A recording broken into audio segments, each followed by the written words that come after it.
प्रधानमंत्री नरेंद्र मोदी के दूरदर्शी नेतृत्व में मेट्रो रेल ने आधुनिक भारत की रफ्तार को नई दिशा दी है।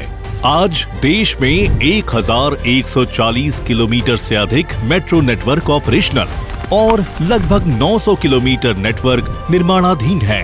इस बदलाव का सबसे प्रभावशाली केंद्र रही है भारत की राजधानी दिल्ली।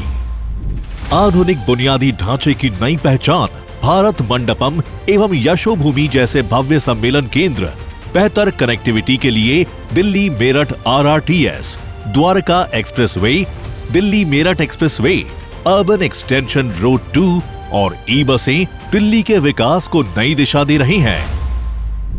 दिल्ली को हमें विकास का ऐसा मॉडल बनाना है जहां सभी को महसूस हो कि हाँ, ये विकसित होते भारत की राजधानी है। तेजी से संवरती दिल्ली की इसी श्रृंखला में अहम भागीदार रही है दिल्ली मेट्रो। दिल्ली NCR में आज 500 किलोमीटर से अधिक मेट्रो और RRTS नेटवर्क ऑपरेशनल है और 147 किलोमीटर से अधिक निर्माणाधीन है।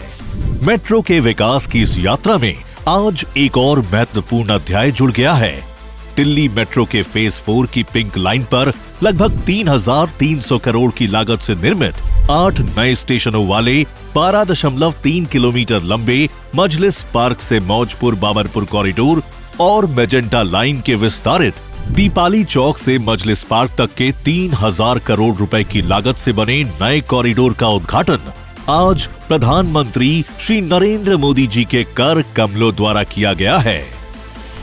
साथ ही दिल्ली वासियों को दिल्ली मेट्रो फेज 5A के रूप में 12,000 करोड़ रुपए से अधिक की लागत से बनने वाले 3 प्रमुख कॉरिडोर उपहार स्वरूप मिले हैं। इनमें पहला और सबसे महत्वपूर्ण खंड रामकृष्ण आश्रम मार्ग से इंद्रप्रस्थ सेंट्रल विस्टा कॉरिडोर है। दूसरा खंड है एरो सिटी से IGD एयरपोर्ट टर्मिनल 1, जिसके अंतर्गत एक भूमिगत स्टेशन का निर्माण किया जाएगा, और तीसरा है तुगलकाबाद से कालिंदी कुंज। इन कॉरिडोर्स का शिलान्यास आज प्रधानमंत्री श्री नरेंद्र मोदी जी के कर कमलों द्वारा किया गया है। जहां एक और आधुनिक कनेक्टिविटी के माध्यम से दिल्ली की रफ्तार बढ़ रही है, वहीं दूसरी ओर उसी दूरदर्शी सोच के साथ सरकारी कर्मचारियों के लिए पुरानी सरकारी आवासीय कॉलोनियों का कायाकल्प करते हुए उनके लिए आधुनिक और सुविधाजनक आवासीय परिसरों का निर्माण भी किया जा रहा है। 2016 में माननीय प्रधानमंत्री श्री नरेंद्र मोदी ने केंद्र सरकार के कर्मचारियों के लिए 7 GPRA कॉलोनियों में 21,000 नए घरों के पुनर्विकास को मंजूरी दी थी, जिसमें 2,722 क्वार्टर बनकर तैयार हैं। खास बात यह है कि इस परियोजना की लागत वर्ल्ड ट्रेड सेंटर जैसे वाणिज्यिक क्षेत्र की बिक्री से पूरी हो रही है, और वो भी सरकार पर बिना किसी अतिरिक्त वित्तीय बोझ के। GPRA कॉलोनियां आमतौर पर सरकारी दफ्तरों के निकट होती हैं, जिससे कर्मचारियों का आवागमन आसान होता है तथा उनका कार्य जीवन संतुलन बेहतर बनता है। इन कॉलोनियों के जरिए सरकारी कर्मचारियों के लिए आधुनिक बहुमंजिला परिसर के साथ अधिक आवासों की उपलब्धता, विश्व स्तरीय आवासीय वातावरण और बेहतर डिजाइन के कारण हरित आवरण में वृद्धि सुनिश्चित की जा रही है। इन कॉलोनियों में solar energy, smart water meter, zero discharge system, waste management और EV चार्जिंग जैसी आधुनिक सुविधाएं हैं।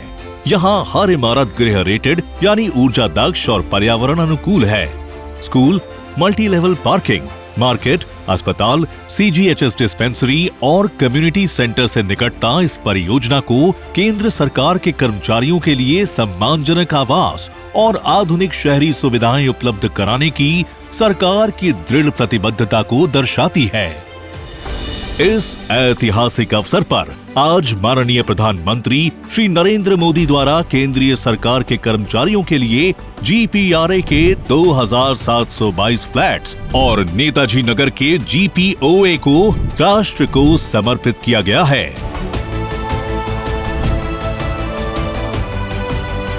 साथ ही 6,632 GPRA फ्लैट्स और सरोजनी नगर में बन रहे भारत बिजनेस पार्क का शिलान्यास भी किया गया। दिल्ली बदल रही है, आगे बढ़ रही है।